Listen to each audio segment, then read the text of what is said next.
যে ভবনে কচিকাঁচা কোমলমতি শিশুরা পড়াশোনা আর বন্ধুদের আড্ডায় প্রফুল্ল থাকত, সেই ভবন এখন ধ্বংসস্তূপে পরিণত।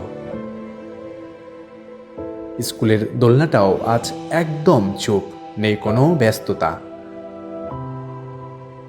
আগুনের লেলিহান শিখা কতটা তেজদীপ্ত ছিল তা এই জানালার গ্রিলগুলো সাক্ষী দিচ্ছে। চামড়ার শরীর আর কতটুকুই বা সইবে। কিন্তু এই একটি ব্যাগ জানান দিচ্ছে সেই দগ্ধ শিশুদের স্বপ্নের কথা, যারা প্রতিদিন দেশ গড়ার প্রত্যয় নিয়ে ভোর দেখে মানুষের মতো মানুষ হতে ছুটে আসে এই ক্যাম্পাসে।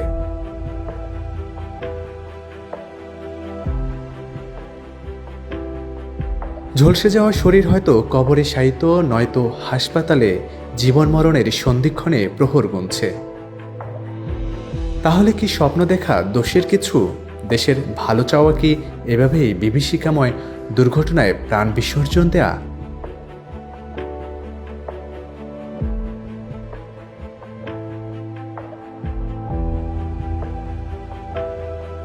কংক্রিটের এই ভবনও বিভীষিকাময় দুর্ঘটনায় যেন স্তব্ধ, প্রাণ না থাকলেও সাক্ষ্য দিচ্ছে এখানে শিশুদের প্রাণের আসর জমত।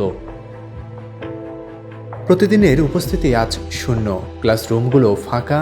আগুনের লেলিহান শিখা শুধু শরীরই ঝলসে দেয়নি, পুড়ে ছারখার করেছে কাঠের কণাকেও।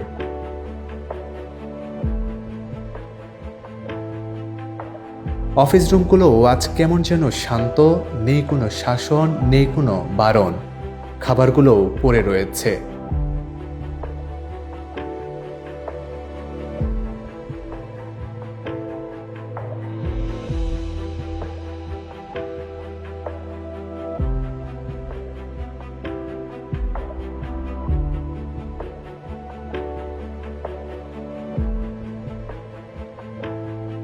আমার দেশ, আমার প্রাণ, দেশের তরেই অম্লান।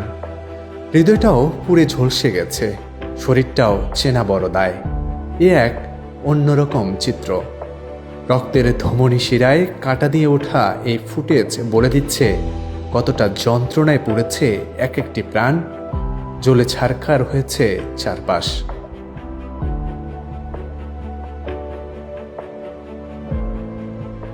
এই রুমটি সাক্ষ্য দেয় প্রতিটি জীবন কিভাবে জ্বলেছে, কত মর্মান্তিকভাবে পুড়েছে, কতটাই না ছটপট করেছে এক একটি কচি আত্মা।